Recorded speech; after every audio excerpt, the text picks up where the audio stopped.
Hi friends, welcome to digi live fashion.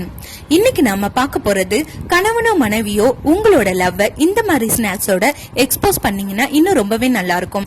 இந்த ஸ்நாக்ஸை எப்படி பண்ணலாம்ங்கறத பாக்குறதுக்கு முன்னாடி இப்பதான் ஃபர்ஸ்ட் டைம் என்னோட சேனலை பாக்குறீங்கன்னா ப்ளீஸ் சப்ஸ்கிரைப் பண்ணுங்க, பக்கத்துல இருக்கிற பெல் ஐக்கானையும் கிளிக் பண்ணுங்க. வாங்க வீடியோக்குள்ள போகலாம். இந்த ஸ்நாக்ஸ் செய்ய ஒரு கப் மைதா எடுத்திருக்கேன். அதோட 3 ஸ்பூன் சுகர் பவுடர் ஆட் பண்ணிருக்கேன். ஒரு பிஞ்ச் சால்ட், கொஞ்சமா baking soda, 1/2 teaspoon baking powder. இப்ப இது எல்லாமே சேர்த்து கொஞ்சம் கொஞ்சமா தண்ணீர் விட்டு பிணைஞ்சு எடுத்துக்க போறேன். ஒரு சப்பாத்தி மாவு பதத்திற்கு நல்ல பிணைஞ்சு எடுத்துக்கோங்க. கொஞ்சமா எண்ணெய் விட்டு பிணைஞ்சு எடுத்துக்கோங்க. இதை ஒரு 15 மினிட்ஸ் ரிலாக்ஸ்ல வச்சிருங்க. அடுத்து இதை சின்ன சின்ன பாலா உருட்டி சப்பாத்தி மாதிரி தேய்ச்சி எடுத்துக்குவோம். தேய்ச்சி எடுத்த பிறகு இதனுடைய கார்னர் பகுதிகளை நம்ம கட் பண்ணி எடுத்துக்குவோம்.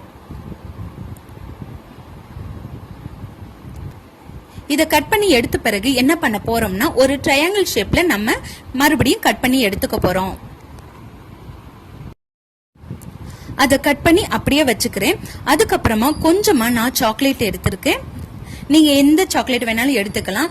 இப்ப இந்த சாக்லேட்டை நம்ம இந்த ட்ரையாங்கிள் ஷேப் மாவுல நம்ம பெரிய பகுதியில, அதாவது அகலமான பகுதியில இதை நம்ம வைக்க போறோம். இந்த சாக்லேட்டை எவ்வளவு சாக்லேட் வேணாலும் நீங்க வைக்கலாம். இதை வச்சு இப்ப நம்ம என்ன பண்ண போறோம்னா ரோல் பண்ண போறோம். அந்த அகலமான பகுதிகளில் வச்சு இந்த மாதிரி ரோல் பண்ணும் போது நம்மளுக்கு பாத்தீங்கன்னா ஒரு ஆட்ல கூட நம்மளுக்கு இந்த மாதிரி ஒரு சாக்லேட் ரோல் பார்த்திருக்கோம் விளம்பரத்துல. அதே போல நம்மளுக்கு அந்த ரோல் கிடைச்சிருச்சு. இப்ப எல்லாத்தையுமே நம்ம எடுத்து இந்த மாதிரி தேய்ச்சி எடுத்து வச்சுக்கிட்டோம். ஆயிலும் நம்மளுக்கு சூடாயிருச்சு. இப்போ ஒன்னொன்னா நம்ம ஆயில போட்டு எடுக்கலாம். மீடியம் ஃப்ளேம்லயே வச்சு நீங்க கொஞ்சம் பொரிச்சு எடுங்க. நல்ல பிரவுன் கலர்ல நம்மளுக்கு நல்ல பொரிஞ்சு வந்துருச்சு, வெந்துருச்சு. உள்ளுக்கும் சாக்லேட் நல்லா மெல்ட் ஆயிருக்கும்.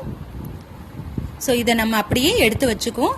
இப்ப நம்மளுக்கு ஒரு அழகான ஸ்நாக்ஸ், கப்பிள் ஸ்நாக்ஸ்னு சொல்லலாம், ரெடி ஆயிருச்சு. உள்ளுக்கும் பாத்தீங்கன்னா சாக்லேட் நல்லா மெல்ட் ஆயிருக்கும்.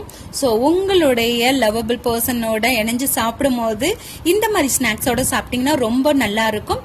அது மட்டும் இல்ல, குழந்தைங்க ரொம்ப விரும்பி சாப்பிடுவாங்க. சோ இந்த வீடியோ உங்களுக்கு பிடிச்சிருந்துச்சுன்னா லைக் பண்ணுங்க, ஷேர் பண்ணுங்க, கமெண்ட் பண்ணுங்க. Thanks for